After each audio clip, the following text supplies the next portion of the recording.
আমাকে ধনাঢ্যতা দিয়েছেন, ছাগলের মালিক বানাইছেন, ফার্মের মালিক বানাইছেন, আমার কিছুই না, এই সমস্ত কিছু ছাগলের পাল, ছাগলের মালিক একমাত্র আল্লাহ তাআলা। আল্লাহু আকবার। এই ছাগলের মালিক আল্লাহ তাআলা, এই ধনাঢ্যতার মালিক, সমস্ত অর্থের মালিক একমাত্র আল্লাহ তাআলা। তিনি আমাকে দয়া করে দিয়েছেন বিদায় আমি পেয়েছি। তোমার একটা কেন, যতটা প্রয়োজন তুমি এখান থেকে নিয়ে যাও, আমার কোনো সমস্যা নাই। সুবহানাল্লাহ। ফেরেশতা তার জন্য দোয়া করলেন। ইতিপূর্বে দুইজনকে পরীক্ষা করে আসছি, দুইজনের সাথে এরকম সাক্ষাৎ করে আসছি, তারা না শুকরি করেছে, আল্লাহ তাআলাকে আল্লাহ তাআলার অকৃতজ্ঞতা আদায় করেছে, অকৃতজ্ঞ হয়েছে, নাফরমানি করেছে, আল্লাহ তাআলা তাদেরকে ফেল করিয়ে দিয়েছেন। তুমি আল্লাহ তাআলার নিয়ামতের শুকরিয়া আদায় করেছো বিদায় আল্লাহ তাআলা তোমাকে পাশ করে দিয়েছেন, আর আল্লাহ তাআলা তোমার এই সম্পদের মধ্যে আরো বরকত দান করে দিবেন। সুবহানাল্লাহ। আল্লাহ রাব্বুল আলামিন বলেন, আহসিন কামা আহসানাল্লাহু ইলাইক। তোমরা একে অপরের প্রতি দয়া করো, ইহসান করো, ভালোবাসো। বিশেষ করে মাখলুকের প্রতি দয়া করো, ভালোবাসো। মানুষ অসহায় দরিদ্র যারা, তাদের প্রতি ভালোবাসো, তাদেরকে ভালোবাসো, ইহসান করো, দয়া করো। রাসূল সাল্লাল্লাহু আলাইহি ওয়াসাল্লাম ফরমান, লা ইয়ারহামুল্লাহু মান লা ইয়ারহামুন নাস। আল্লাহ তাআলা ওই রাসূল করিম সাল্লাল্লাহু আলাইহি ওয়াসাল্লামের যত হাদিস আছে, বিশেষ করে সহিহ দুইটি হাদিসের মধ্যে আজকে আমি যে আলোচনাটি করব, বুখারী এবং মুসলিম শরীফের হাদিসের মধ্যে এই হাদিসটা উল্লেখ রয়েছে, এই ঘটনাটি উল্লেখ রয়েছে। সেই হাদিসের প্রেক্ষিতে, ঘটনার প্রেক্ষিতে শিক্ষণীয় আমাদের এবং করণীয় কি কি আছে, সেগুলো আমরা খেয়াল করার চেষ্টা করব ইনশাআল্লাহ।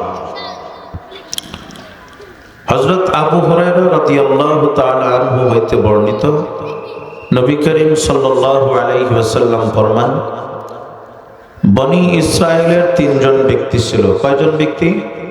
তিনজন ব্যক্তি। সেই তিনজন ব্যক্তির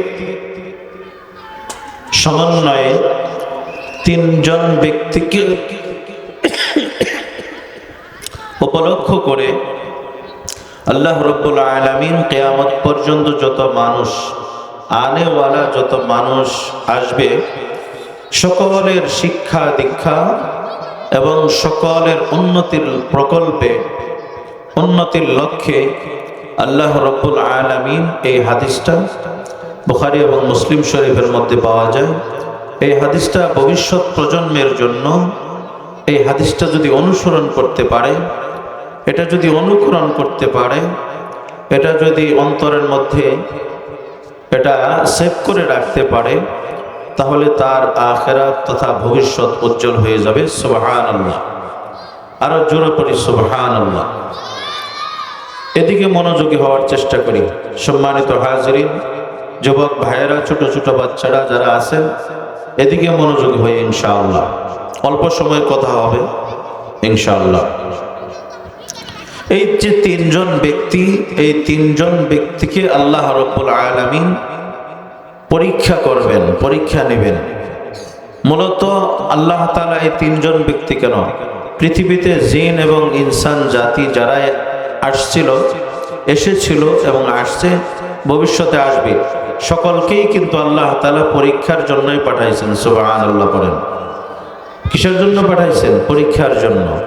অর্থাৎ জিন এবং ইনসান জাতিকে আল্লাহ তাআলা ইবাদত শিরোনামে আল্লাহ তাআলা আমাদেরকে এখানে পাঠাইছেন। অর্থাৎ আল্লাহ তাআলা কোরআনুল কারীমে বলেন, মা খলাকতুল জিন্না ওয়াল ইনসা, মা খলাকতুল জিন্না ওয়াল ইনসা ইল্লা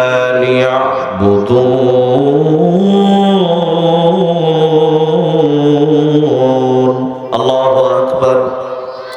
আল্লাহ রাব্বুল আলামিন জিন এবং ইনসান জাতিকে এই পৃথিবীতে, এই জমিনের মধ্যে পরীক্ষার জন্য পাঠাইছেন, ইবাদত বন্দেগী গোলামের জন্য, দাসত্বের জন্য পাঠাইছেন। ঠিক তদ্রূপ বনি ইসরায়েলের ওই তিনজন ব্যক্তিকেও ইবাদতের জন্য পাঠাইছিলেন। কিন্তু তাদের ঘটনাটা হাদিসের মধ্যে নবীজির বাণীর দ্বারা, নবীজির পবিত্র জবান দ্বারা উল্লেখ করা হয়েছে, যাতে করে আনেওয়ালা সমস্ত মানুষ এই হাদিসের উপর অনুসরণ করে ঘটনাটা শুনে তারপর সেটা ধারণ করে সেটার মাধ্যমে তারা যেন তাদের আখিরাত গুছিয়ে নিতে পারে। এই জন্য আল্লাহর হাবিব সাল্লাল্লাহু আলাইহি ওয়াসাল্লামের মাধ্যমে সেই হাদিসটা নবীজির জবানের মাধ্যমে আল্লাহ তাআলা বর্ণনা করেন। সুবহানাল্লাহ। আল্লাহর হাবিব সাল্লাল্লাহু আলাইহি ওয়াসাল্লাম তিনজন ব্যক্তির কথা এভাবে উল্লেখ করেন। এই তিনজন ব্যক্তির মধ্যে প্রথম যে ব্যক্তি, এই ব্যক্তির মধ্যে একটা রোগ ছিল, একটা অসুস্থ ছিল, একটা অসুখ ছিল। সেই অসুখের নাম হচ্ছে কুষ্ঠ রোগ। শরীরের মধ্যে চামড়ার মধ্যে রোগ ধরে গেছে, চাক্কা চাক্কা এরকম কালো কালো দাগ হয়ে যায়, কুষ্ঠ রোগ।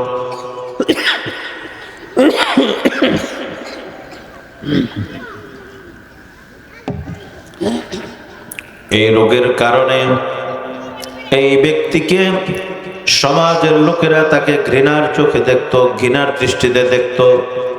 তার কাছে কেউ যাইতো না এবং তাদের কাছে ওই ব্যক্তিকে কখনো বসতে দিত না, কারণ তার শরীরের মধ্যে কুষ্ঠ রোগ রয়েছে। তাকে ঘৃণার চোখে দেখতো। মানুষের মধ্যে যদি কোন রকমের এ ধরনের রোগ থাকে, পাকা কিংবা পুজ বের হয়, শরীরের মাধ্যমে রক্ত বের হয়, অনেক মানুষের মধ্যে সেটা ঘৃণার সৃষ্টি হয়, ঠিক কিনা? বনি ইসরায়েলের ওই ব্যক্তির কুষ্ঠ রোগ হয়েছিল বিদায় সমাজের মধ্যে মানুষ তাকে ইহানতের দৃষ্টিতে দেখত, অবহেলা করত। দ্বিতীয় যে ব্যক্তি, ওই ব্যক্তির শরীরের মধ্যে তথা মাথার মধ্যে চুল ছিল না, টাক পড়া ছিল, টাক বলা ব্যক্তি। ওই ব্যক্তিকেও সমাজের লোকেরা টাক পড়েছে বিদায় তাকে ঘৃণার দৃষ্টিতে দেখত, তাকে কাছে ভিড়তে দিত না এবং মানুষজন তাদের ওই টাকওয়ালা ব্যক্তির কাছে ভিড়ত না, ঘৃণার দৃষ্টিতে দেখত। তৃতীয় নম্বর ব্যক্তি অন্ধ ব্যক্তি। ওই অন্ধ ব্যক্তি চোখে দেখতে পারত না, অন্ধ। আমাদের সমাজের মধ্যেও দেখবেন অন্ধ, কানা, লোলা ইত্যাদি এরকম অনেক মানুষ সমাজের মধ্যে থাকে। অনেক মানুষ তাদেরকে ঘৃণার চোখে দেখে, ঠিক কিনা? অথচ আল্লাহ তাআলা আমাদেরকে শ্রেষ্ঠ মাখলুক হিসেবে সৃষ্টি করেছেন যাতে করে আমরা সমস্ত মাখলুককে সম্মান দিয়ে চলি, সমস্ত মাখলুককে ভালোবাসি। এটা কার শিক্ষা? নবীজির শিক্ষা। কারণ কোনো মাখলুককে অবহেলা করা যাবে না। মাখলুককে সম্মানের মাধ্যমে অনেকে জান্নাতি হয়ে যায়, অনেকে জান্নাতি হয়ে গেছে। আবার মাখলুককে অবহেলা করার কারণে অনেক নেককার পরহেজগার ব্যক্তিও জাহান্নামী হয়ে গেছে, নাউজুবিল্লাহ। হাদিস শরীফের মধ্যে আসছে, একজন খারাপ মহিলা, তার চরিত্র খারাপ ছিল, দুশ্চরিত্র একজন মহিলা, পতিত একজন মহিলা, রাস্তা দিয়ে যাইতেছিল। যাওয়ার সময় দেখতেছে পিপাসার্ত একটা কুকুর পানির পিপাসায় কাতর হয়ে গেছে, জিহ্বাটা এরকম বের করে দিয়েছে আর এরকম হা করে করে এরকম দম নিচ্ছে, শ্বাস নিচ্ছে। ওই পিপাসার্ত কুকুরটাকে দেখে ওই পতিতা মহিলা, তার দিলের ভিতরে মায়া লেগে গেল, মহব্বত লেগে গেল। সুবহানাল্লাহ পড়েন। মাখলুকের প্রতি ভালোবাসার দরকার আছে না নাই? মাখলুকের প্রতি দয়া ভালোবাসা দেখাইতে হবে। কারণ আল্লাহ রাব্বুল আলামিন বলেন, আহসিন কামা আহসানাল্লাহু ইলাইক। তোমরা একে অপরের প্রতি, মাখলুকের প্রতি, মানুষের প্রতি তোমরা দয়া করবে। সুবহানাল্লাহ।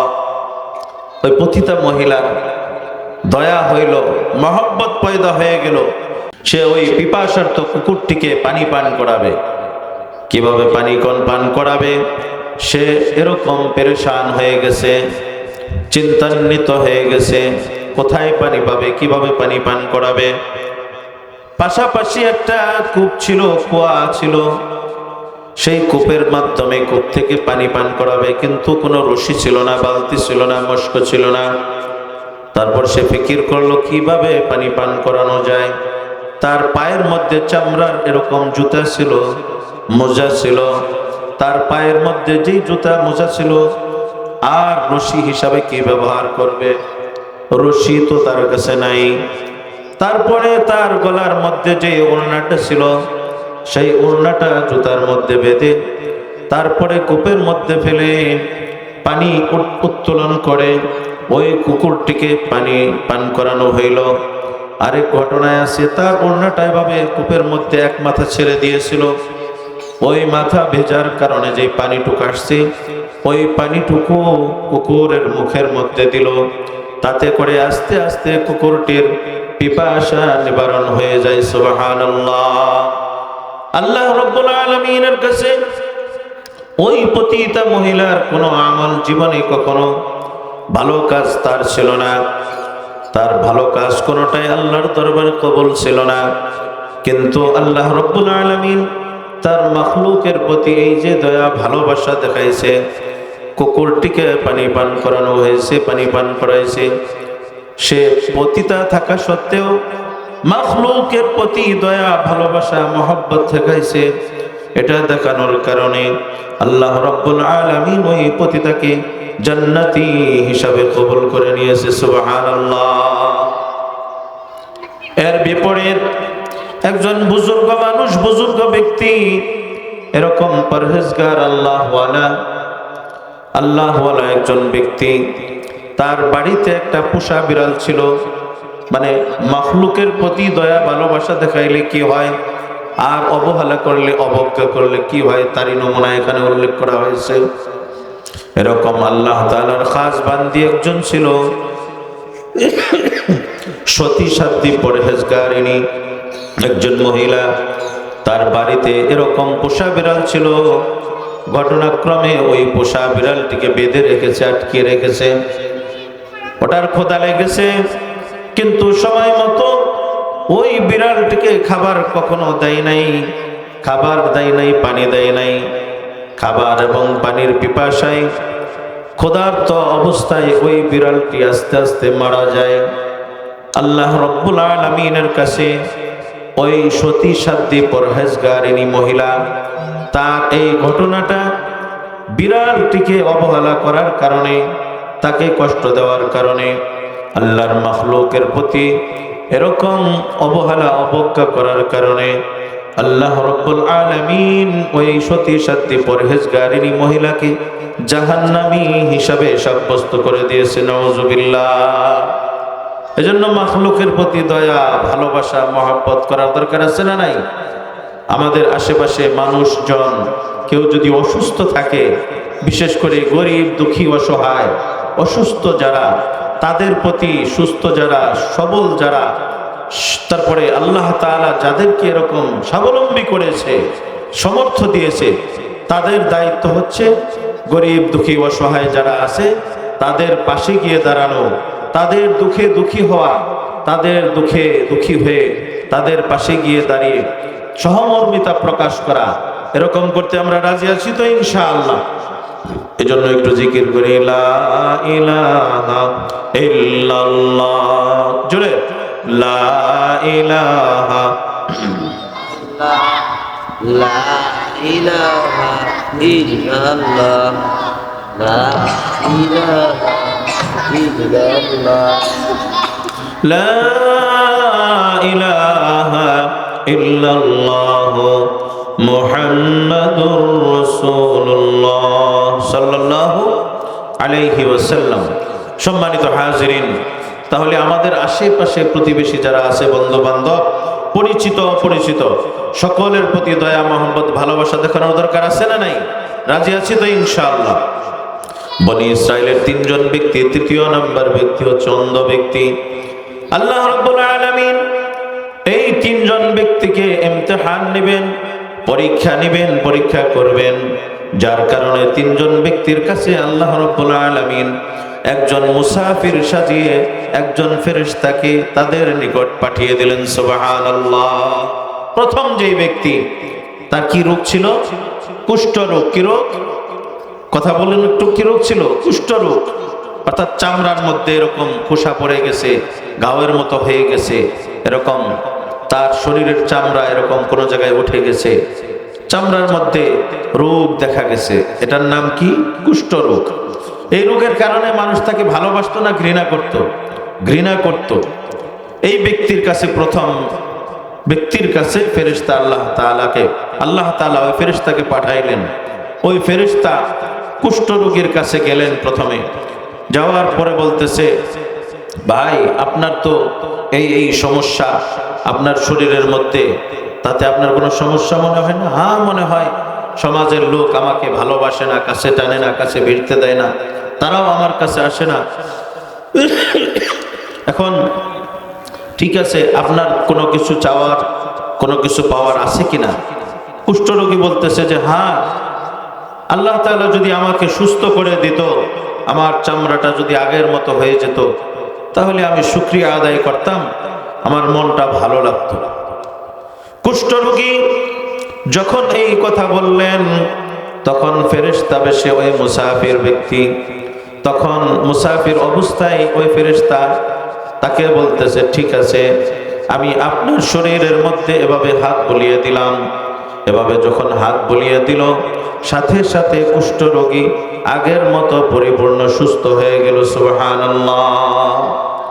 তারপর কুষ্ঠরোগীকে জিজ্ঞেস করতেছে, ভাই আপনার চাওয়া পাওয়ার কোনো কিছু, অর্থাৎ পছন্দের কোনো কিছু আছে কিনা? আপনার কোনো কিছু পছন্দ হয়, এরকম কোনো বিষয় আছে? কুষ্ঠরোগী বলল, আমার পছন্দ হয় উট, পছন্দ হয় উট। ওই ফেরেশতা তখন বলতেছে, ঠিক আছে, আমি আল্লাহ তাআলার কাছে দোয়া করতেছি, আপনার জন্য ওটার ব্যবস্থা হয়ে যাবে। ফেরেশতা আল্লাহর কাছে দোয়া করলেন। দোয়া করার সাথে সাথে ওই কুষ্ঠরোগী তো এখন ভালো হয়ে গেছে। তার মনের যেই ইচ্ছা, যেই চাওয়া ছিল, উট চাওয়া ছিল, উট পছন্দ করত, পছন্দের জিনিস ছিল উট। ওই ফেরেশতা মুসাফির ব্যক্তি আল্লাহর কাছে দোয়া করলেন, আল্লাহ তোমার এই বান্দার জন্য একটা উটনির ব্যবস্থা করে দাও। সুবহানাল্লাহ।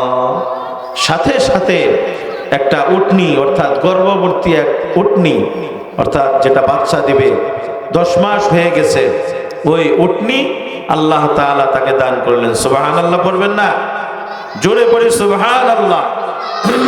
এটা তো আমরা বলতেছি, বাস্তবে দেখি নাই। বাস্তবে যদি দেখতাম তাহলে সুবহানাল্লাহ আর স্পিডে আর আনন্দের সাথে বের হইতো, ঠিক কিনা? কিন্তু এটা হাদিস, নবীজির বাণী। নবীজির বাণী কি সত্য না মিথ্যা? সত্য। নরমাল সত্য না কঠিন সত্য? কঠিন সত্য, চিরসত্য বাণী। নবীজি সাল্লাল্লাহু আলাইহি ওয়াসাল্লামের বাণী সত্য, বিশ্বাস করতে হবে, হাদিস। তারপর ওই মুসাফির ব্যক্তি দ্বিতীয় ব্যক্তির কাছে চলে গেলেন। দ্বিতীয় ব্যক্তি ছিল টাকওয়ালা, মাথার মধ্যে চুল ছিল না, মাথা একেবারে তেলতেলা লেবেল, বেলের মতো একদম টাক পরা ব্যক্তি। ওই ব্যক্তির কাছে গেছে, কেমন আছেন? বলে যে ভালো না। কেন, কি হয়েছে? মানুষ আমাকে ঘৃণা করে, অবহেলা করে, অবজ্ঞা করে। তাহলে কিভাবে ভালো লাগবে? বলে যদি আমার মাথায় আগের মতো চুল হয়ে যেত, তাহলে আমার ভালো হইতো, আমি ভালোভাবে মানুষের সাথে মিশতে পারতাম, মনটা ভালো হয়ে যেত। টাকওয়ালা ব্যক্তির মাথায় মুসাফির ব্যক্তি এভাবে হাত বোলালেন। আল্লাহ রাব্বুল আলামিন সাথে সাথে ওই টাকওয়ালা ব্যক্তির টাক দূর হয়ে মাথার মধ্যে চুল গজিয়ে দিলেন। সুবহানাল্লাহ। টাকওয়ালা ব্যক্তিকে জিজ্ঞেস করতেছে, আপনার পছন্দের কোনো কিছু আছে কিনা? কোনো কিছু চয়েস করেন কিনা? টাকওয়ালা ব্যক্তি বলতেছে, হ্যাঁ আমার পছন্দের জিনিস আছে। বলে কি পছন্দ করেন? বলে যে আমি গাভী পছন্দ করি, গরু পছন্দ করি। আল্লাহ রাব্বুল আলামিন যদি আমাকে গাভী দিতেন, গরু দিতেন, আমি খুশি হয়ে যেতাম, শুকরিয়া আদায় করতাম। মুসাফির ব্যক্তি ওই দ্বিতীয় ব্যক্তির জন্য, টাকওয়ালা তো এখন আর নাই, তার টাক ভালো হয়ে গেছে। কে ভালো করে দিয়েছে বলুন? আল্লাহ রাব্বুল আলামিন। আল্লাহ রাব্বুল আলামিন মুহূর্তের মধ্যেই বৃষ্টি দিতে পারে কি পারে না? মুহূর্তের মধ্যেই রোদ দিতে পারে কি পারে না? আল্লাহ রাব্বুল আলামিন মুহূর্তের মধ্যে ভূমিকম্প দিয়ে, মানুষদের জবান দিয়ে আল্লাহ আল্লাহ শব্দ বের করতে পারে কি পারে না? আমার নাম নিবা না? একটু মাত্র নাড়া দিছে আল্লাহ তাআলা। হিন্দু, বৌদ্ধ, খ্রিস্টান, ইহুদি, নাসারা সকলের জবান দিয়ে আল্লাহ বাঁচাও, আল্লাহ বাঁচাও, এরকম শব্দ উচ্চারণ করে কি করে না? বিপদের মুহূর্তে আল্লাহর কথা সকলেই স্মরণ করে, কিন্তু সুখের সময় অনেক মানুষ আল্লাহকে ভুলে যায়, ঠিক কিনা? সুখে দুঃখে সুস্থ অসুস্থ সর্বহালতে সর্ব অবস্থায় আল্লাহ তাআলাকে স্মরণ করার দরকার আছে না নাই? সুখে দুঃখে সর্ব অবস্থায় আল্লাহ রব্বুল আলামিনকে স্মরণ করতে হবে। ভাইরা আমার, টাকওয়ালা ব্যক্তির কি পছন্দ ছিল? গরু গাভী পছন্দ ছিল। মুসাফির ব্যক্তি আল্লাহ তাআলার দরবারে এভাবে দোয়া করলেন, রব্বুল আলামিন তোমার বান্দার পছন্দ গাভী গরু, আল্লাহ তুমি একটি গাভী দিয়ে দাও। আল্লাহ রব্বুল আলামিন ওই টাকওয়ালা ব্যক্তিকে একটি ভর্তি গরু অর্থাৎ একটি গাভী, বাচ্চা দিবে বাপ, এরকম একটা গাভী আল্লাহ রব্বুল আলামিন তার বান্দাকে দান করলেন। সুবহানাল্লাহ। তৃতীয় নাম্বার ব্যক্তিকে অন্ধ ব্যক্তি। অন্ধ ব্যক্তির কাছে গেছেন ফেরেশতা মুসাফির বেশে, সালাম কালাম হয়েছে, জিজ্ঞেস করেছে কেমন আছেন? বলে যে ভালো না। কি হয়েছে? অন্ধ ব্যক্তি বলতেছে আমি কানা মানুষ, অন্ধ মানুষ, মানুষ আমাকে কানা বলে গালি দেয়, অন্ধ বলে অবহেলা করে, অবজ্ঞা করে, তাদের কাছেও আমাকে ভিড়তে দেয় না, ঘৃণার দৃষ্টিতে দেখে। অন্ধ ব্যক্তিকে জিজ্ঞেস করছে কি হইলে ভালো হয়, কি চান আপনি? বলে আল্লাহ রব্বুল আলামিন যদি আমাকে সুস্থ করে দিতেন, আগের মতো সুন্দরভাবে চোখ দিয়ে তার জমিন আসমান দেখতে পারতাম, তাহলে আমি খুশি হয়ে যাইতাম। অন্ধ ব্যক্তি আল্লাহ তাআলার কাছে এটা চাইলেন। মুসাফির ব্যক্তি অন্ধ ব্যক্তির চোখের মধ্যে এভাবে আল্লাহর নাম নিয়ে হাত বোলাইলেন, সাথে সাথে অন্ধ ব্যক্তি চক্ষুষ্মান দৃষ্টিওয়ালা চোখওয়ালা একজন বান্দা হয়ে গেলেন। সুবহানাল্লাহ। আরো জোরে পড়ে সুবহানাল্লাহ। আর অন্ধ ব্যক্তি চিকিৎসা, হাসপাতাল, ডাক্তার, ঔষধ, মেডিসিন, ইনজেকশন কিছুই লাগে নাই, আল্লাহর নাম নিয়ে ফেরেশতা মুসাফির তার চোখের মধ্যে হাত বোলাইছে, সাথে সাথে অন্ধ ব্যক্তি সুস্থ হয়ে গেছে, একেবারে যারা চোখে দেখতে পারে এরকম ব্যক্তি হয়ে গেছে। সুবহানাল্লাহ। রব্বুল আলামিন মুহূর্তের মধ্যে সবকিছু করতে পারেন কি পারেন না? অন্ধ ব্যক্তিকে জিজ্ঞেস করা হয়েছে আপনি কি চান, আপনার পছন্দের কি জিনিস, কোন জিনিস চয়েসের আছে কিনা? বলে যে চা, আমার পছন্দের জিনিস হচ্ছে বকরি, ছাগল। পছন্দ কি? ছাগল। ছাগল পছন্দ হয়, ঠিক আছে। আল্লাহ রব্বুল আলামিনের কাছে মুসাফির ব্যক্তি দোয়া করলেন, সাথে সাথে একটি বকরি, গর্ভবতী একটি বকরি, মহিলা একটা ছাগল আল্লাহ তাআলা তাকে দান করলেন। সুবহানাল্লাহ। ওই যে প্রথম ব্যক্তি কুষ্ঠ রোগী, আল্লাহ রব্বুল আলামিন তাকে উটনি দান করেছিলেন, সেই উটনির মাধ্যমে একটার পর একটা বাচ্চা হয়েছে, একটার পর একটা হওয়ার পরে তাকে আল্লাহ তাআলা অনেকগুলো উটের মালিক বানিয়ে দিয়েছেন। দ্বিতীয় যে ব্যক্তি টাকওয়ালা ব্যক্তি, আল্লাহ রব্বুল আলামিন তাকে ওই গরুর মাধ্যমে, গাভীর মাধ্যমে একটার পর একটা ধারাবাহিকভাবে একটা গরু দিছে, তারপর আরেকটা, এভাবে হইতে হইতে আল্লাহ রব্বুল আলামিন বিশাল গরুর ফার্মের মালিক আল্লাহ তাআলা তাকে বানিয়ে দিয়েছেন। সুবহানাল্লাহ। তৃতীয় নম্বর যে ব্যক্তি ছাগল পছন্দ করতেন, অন্ধ ব্যক্তি সুস্থ হয়েছে, ওই ছাগলের মাধ্যমে, বকরির মাধ্যমে আল্লাহ তাআলা একটার পর একটা ধারাবাহিকভাবে বাচ্চা দেওয়ার পর দীর্ঘদিনের মাধ্যমে আল্লাহ তাআলা ওই ব্যক্তিকে বিশাল এক ছাগলের এরকম ফার্মের মালিক আল্লাহ তাআলা বানিয়ে দিয়েছেন। সুবহানাল্লাহ। অনেক বছর পর আল্লাহ তাআলা আমাদেরকে দুনিয়াতে কেন পাঠাইছেন? পরীক্ষার জন্য। মোট কথা মূলত এই তিন ব্যক্তিকেও আল্লাহ তাআলা পরীক্ষা নেবেন, এই জন্য ফেরেশতা পাঠাইছিলেন। প্রথম ব্যক্তির কাছে গেছে, প্রথম ব্যক্তিকে সালাম দিছে, বলছে ভাই আমি মুসাফির মানুষ, ক্ষুধার্ত অবস্থায় আছি, আমার পানি পান করার জন্য, খাবারের জন্য কিছু টাকার দরকার। আপনার তো বিশাল উটের মালিক, উটের ফার্মের মালিক আপনি হয়েছেন, এখান থেকে যদি আমাকে একটু সহযোগিতা করতেন, সাহায্য করতেন, আমি খুশি হইতাম। আপনি তো পূর্বে এরকম কুষ্ঠরোগী ছিলেন। বলে যে না না, আমি আগে থেকেই ধনী ছিলাম, কুষ্ঠরোগ টুক আমার ছিল না। নাউজুবিল্লাহ পড়েন। আমার কোনো কুষ্ঠরোগ ছিল না, আমার বাপ দাদার ধারাবাহিক ক্রমে আমি ধনী ছিলাম। এরকম করে ওই ব্যক্তি মুসাফির ব্যক্তিকে সাহায্য করলো না, আর আল্লাহ তাআলার নিয়ামতকে সে অস্বীকার করলো, ঠিক কিনা? নাউজুবিল্লাহ পড়েন। দ্বিতীয় ব্যক্তি তারপরে মুসাফির ব্যক্তি বলতেছেন, তুমি যদি সত্য কথা বলে থাকো তাহলে আল্লাহ তাআলা তোমাকে বরকত দান করুক, আর তুমি যদি মিথ্যা বলে থাকো আল্লাহ তাআলা যেন তোমার এরকম উটের যে ফার্ম আছে এটা যেন পরিষ্কার করে ফেলে। আল্লাহ তাআলার কাছে মুসাফির দোয়া করছে, সাথে সাথে উটের যেই পাল ছিল, ফার্ম ছিল, এরকম শত শত উট ছিল, সমস্ত কিছু মুহূর্তের মধ্যেই ধ্বংস হয়ে গেল। কে করে দিলেন? আল্লাহ তাআলা। কিসের কারণে? না শুকরি করার কারণে। দ্বিতীয় যেই ব্যক্তি গরুওয়ালা অর্থাৎ টাকওয়ালা ব্যক্তি, আল্লাহ তাআলা তাকে কি দান করেছিলেন? গরু, গাভী দান করেছিলেন। এই গাভীর মাধ্যমে বিশাল ধনী বানিয়ে দিয়েছিলেন আল্লাহ তাআলা, গরুর ফার্মের মালিক বানিয়ে দিয়েছিলেন।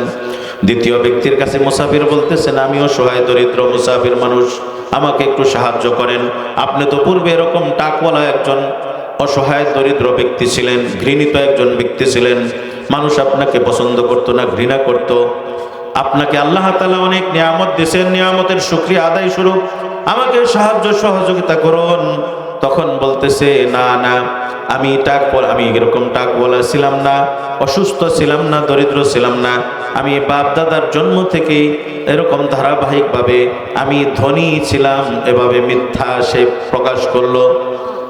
ফেরেশতা বলতেছে, মুসাফির ঠিক আছে, তুমি যদি সত্য বলে থাকো আল্লাহ তাআলা তোমাকে বরকত দান করুক, আর যদি মিথ্যা বলে থাকো তাহলে আল্লাহ তাআলা তোমার এই সম্পদ যেন ধ্বংস করে দেয়। আল্লাহ রাব্বুল আলামিনের কাছে দোয়া করতে দেরি, মুহূর্তের মধ্যেই ওই টাকওয়ালার গরুর যে পাল ছিল সমস্ত গরু এই ফার্মকে আল্লাহ তাআলা মুহূর্তের মধ্যেই ধ্বংস করে দিয়েছেন। আল্লাহু আকবার। আল্লাহ তাআলা মুহূর্তের মধ্যেই গরিবকে ফকির, ফকিরকে ধনী বানাইতে পারেন কি পারেন না? আল্লাহ রাব্বুল আলামিন সব পারেন। তৃতীয় নম্বর ব্যক্তি ওই অন্ধ ব্যক্তি, আল্লাহ রাব্বুল আলামিন তাকে যে নিয়ামত দিয়েছেন, অনেকগুলা ছাগলের মালিক আল্লাহ তাআলা তাকে বানাইছেন, ছাগলের পালের মালিক সে হয়ে গেছে, ছাগলের ফার্মের মালিক হয়ে গেছে। ফেরেশতা মুসাফির অবস্থায় বলতেছে, হে আল্লাহর বান্দা, তুমি তো এরকম অন্ধ ছিলা, আল্লাহ তাআলা তোমাকে চোখ ভালো করে দিয়েছেন, তোমাকে অনেকগুলা ছাগলের মালিক বানাই দিয়েছেন, আল্লাহ তাআলা তোমাকে ধনী বানাইছেন। যেই নিয়ামত দিয়েছেন এই নিয়ামত থেকে তুমি আমি পিপাসার্থ, আমাকে ছাগলের একটু দুধ পান করে আমার পিপাসা নিবারণ করে দাও।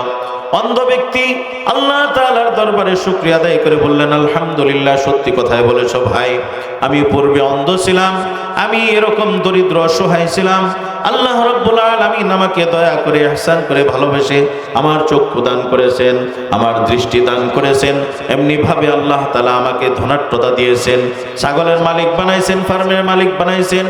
আমার কিছুই না, এই সমস্ত কিছু ছাগলের পাল, ছাগলের মালিক একমাত্র আল্লাহ তাআলা। আল্লাহু আকবার।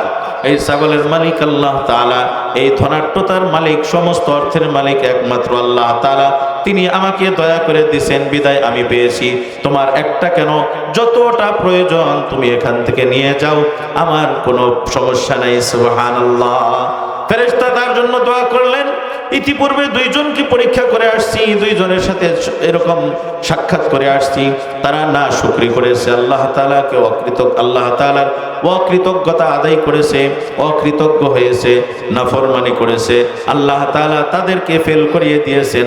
তুমি আল্লাহ তাআলার নিয়ামতের শুকরিয়া আদায় করেছো বিদায় আল্লাহ তাআলা তোমাকে পাশ করে দিয়েছেন, আর আল্লাহ তাআলা তোমার এই সম্পদের মধ্যে আরো আরো বরকত দান করে দিবেন। সুবহানাল্লাহ। আল্লাহ রাব্বুল আলামিন বলেন, আহসিন কামা আহসানাল্লাহু ইলাইক, তোমরা একে অপরের প্রতি দয়া করো, ইহসান করো, ভালোবাসো, বিশেষ করে মাখলুকের প্রতি দয়া করো, ভালোবাসো। মানুষ অসহায় দরিদ্র যারা, তাদের প্রতি ভালোবাসো, তাদেরকে ভালোবাসো, ইহসান করো, দয়া করো।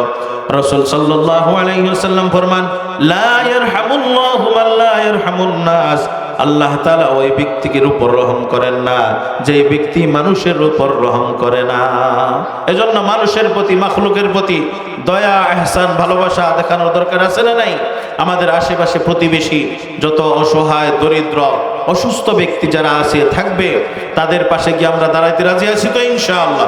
বিশেষ করে আল্লাহ তাআলার যত মাখলুকাত রয়েছে সমস্ত মাখলুকাতের প্রতি সম্মান, তাদের প্রতি ইহসান, দয়া, ভালোবাসা, এবং কোনো মাখলুকের যদি কোনো সমস্যা হয় তার সমাধানের জন্য আমার সামর্থ্য অনুযায়ী চেষ্টা করতে হবে। রাজি আছি তো ইনশাআল্লাহ।